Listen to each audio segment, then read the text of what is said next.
Holy smokes, everyone. What another absolute wild day it was in the markets today. The Dow was down around 2%, down around 600 points.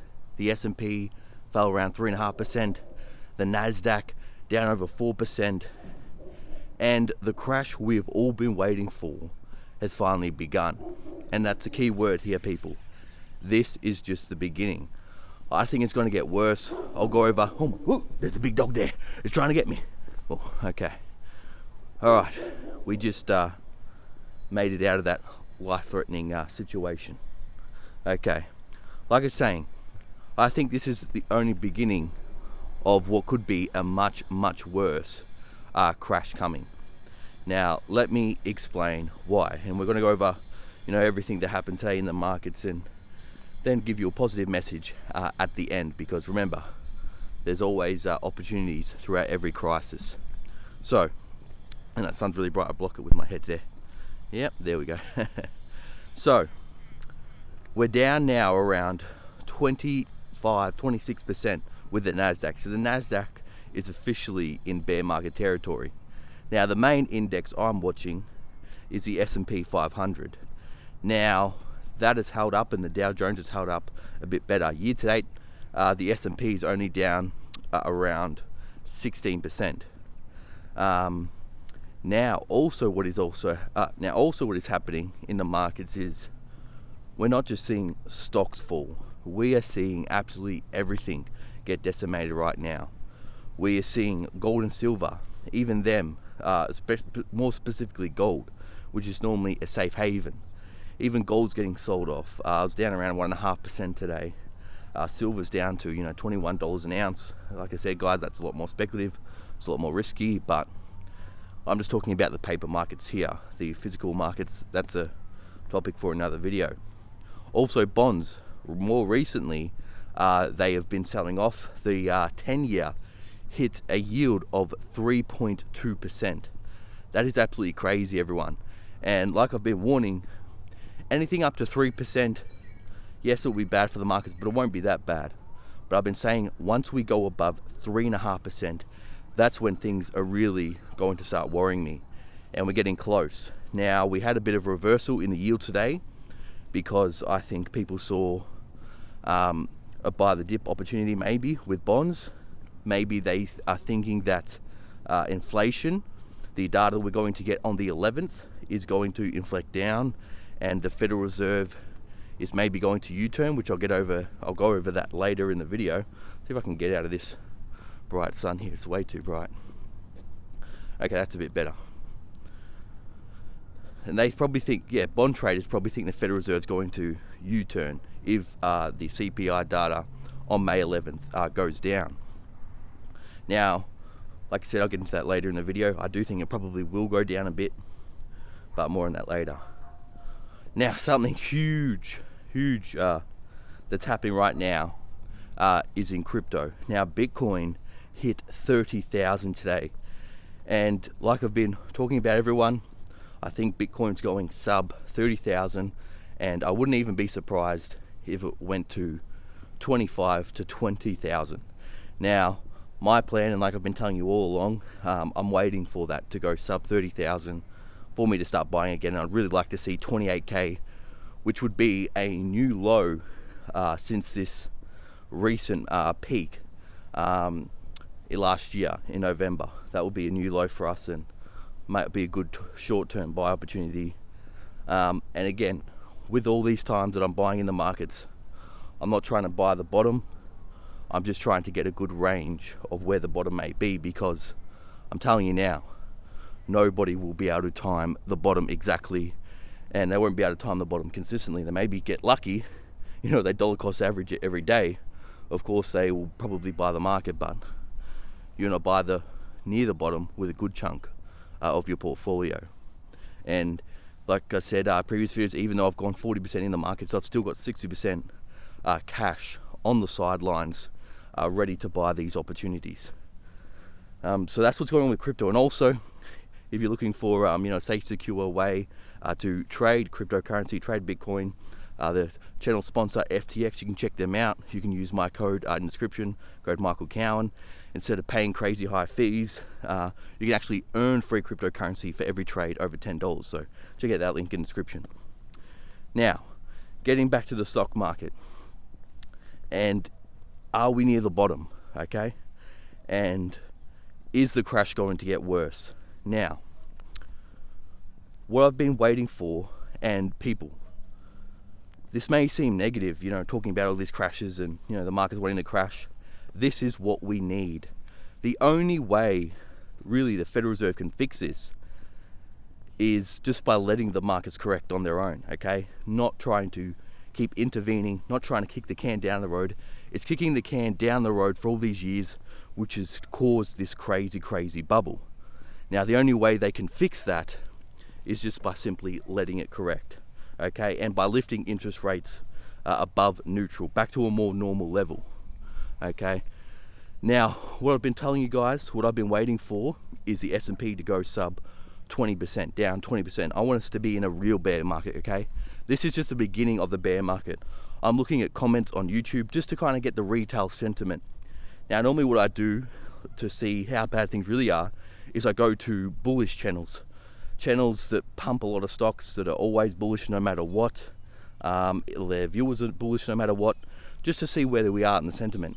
Now, a couple weeks ago, I was seeing a lot of comments saying, great time to buy, people. I'm buying the dip, dollar cost averaging, don't worry, things will recover. Now what I'm starting to see, this is market psychology for you. I'm starting to see a lot of comments like, I keep buying the dip, it keeps going down lower. I'm losing everything. I think I'm going to stop buying the dip. I'm seeing a lot of comments like, I have no more money left to buy the dip, even if I want to buy the dip. And starting to see comments like the stock market is a scam.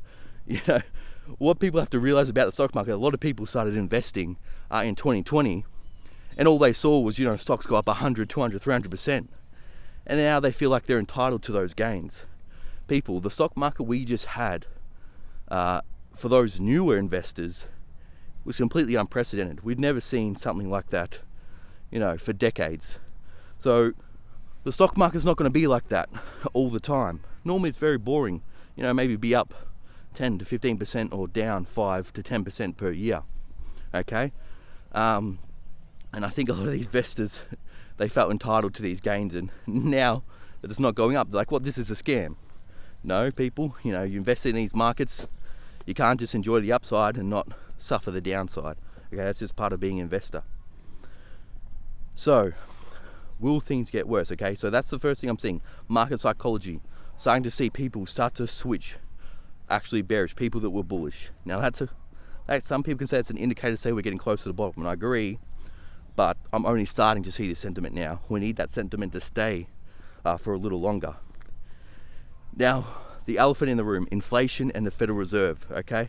So, CPI comes out May 11th. Now, I personally think the rate of which inflation is going up is going to slow, okay? I don't think prices are going to go down. I'm not calling deflation or anything like that.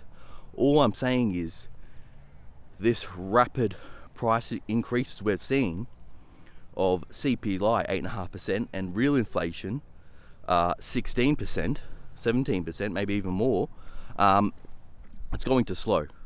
Okay, now the key thing is, what people have to know is this, a lot of people saying, agreeing with me, they think inflation is going to slow, but what you have to know is the Federal Reserve is going to lift interest rates to 2 to 2.5% regardless of inflation slows or not. Because here's the lie they're telling you, everyone. The Federal Reserve was going to lift interest rates to 2% regardless of what happened to inflation eventually. Now, what they originally planned was 2024. They were going to start lifting interest rates again. Because remember, in 2018, they lifted interest rates up to 2.25% when there was no inflation. This is just what central banks do to normalize monetary policy. So a lot of people saying that, don't worry, inflation's going to come down and they're going to stop and reverse course. People, they're not. They're at least going to 2.5%. Now, what I think is going to happen is they're going to have to go higher than 2.5%. I'm thinking 3.5%, 4%, which will lead into next year. They obviously can't get there this year, but I think they will get there next year. And also us investors, we need to have a long-term time horizon, okay? I'm not trying to, make investment decisions to figure out what's got the Fed going to do this month, what's the market going to do this week, what's the market going to do tomorrow.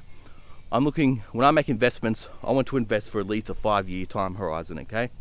And with that, you have to be very patient and very disciplined, I've been calling for this market crash for about a year now, and a lot of people saying it's never going to come. And I was just saying to people, be patient. But unfortunately on YouTube, when you make a prediction, people want it to happen the next day. If it doesn't happen the next day, they'll be like, oh, this video didn't age well. You know how it goes. So that's something, I think, the reason why we haven't hit a bottom yet, because I think regardless of what happens to inflation, the Federal Reserve is going to have to keep hiking to over 3%. And there's still a lot of uncertainty with what's going on with Russia, Ukraine. There's still a lot of uncertainty with what's going on with China. That's something also I've been covering a lot as well. But unfortunately, what I'm seeing out of China is they're manipulating a lot of data. A lot of their data makes no sense at all. They're shutting down their economy. They're shutting down the manufacturing, okay? And they're still saying, GDP is booming 5%, retail sales are still booming. I don't buy it 1%. I don't buy it at all, okay? And the postman's coming here. Hello, postman. Okay, I don't buy it one bit. And we've seen what's going on with Evergrande. We're seeing what's going on with the housing market there. That, like I've been saying, this is going to have big effects on the global markets. And I think this could be happening behind the scenes, but we just don't know it yet because China's not releasing the data. So I do think there's things going on in China which is affecting the markets behind the scenes, but they're just not telling us, okay? Now, the last point I want to make is, even if the Federal Reserve flips and inflation goes down, the next big risk is the economy is going into recession, okay? I don't care if, GDP comes out next quarter, they say, oh, GDP's up 0.1%, so there's no recession. Okay, that's just data, that's just numbers. For the average American, for the middle class, this is not just America, this is really happening around the world. We are in a recession, okay? The cost of living is absolutely skyrocketing. It's becoming unbearable. The standard of living is plummeting. This is a stagflation recession. Wages aren't keeping up with inflation. People going backwards. So guys, what I'm thinking is we're going to see, this postman's really loud, he's thumping it on his motorcycle there. What I'm thinking is we are going to see a decline of at least 20 to 30% in the S&P 500. Like I said, that's what I'm going to start buying. But it could fall even more than that. If inflation doesn't go down, and if the Fed has to lift interest rates to 4-5%, if we don't just enter into, a mild recession, if we enter in a deep recession, even a depression, we could see 50-60% declines in the markets. And that's why I won't go all in, when they do start falling 20 to 30%. I'll just start dollar cost averaging, and you always have to reassess the market at that time. Okay, you can't just make one decision and then be blind for all the new data that comes out, which I see some people do, because they're too stubborn, they're too prideful to change their perspective. Like I said, waiting for Bitcoin to fall sub 30,000. Wouldn't be surprised if it goes to 20, 25,000, but I'll keep buying then. And if gold keeps falling, like I said, I've already got a good portion of my portfolio in gold. If it goes below 1,700, I'll start buying some more gold. And if silver goes below $20 an ounce, I'll start buying some more silver. So, just a quick summary, guys. This crash isn't over.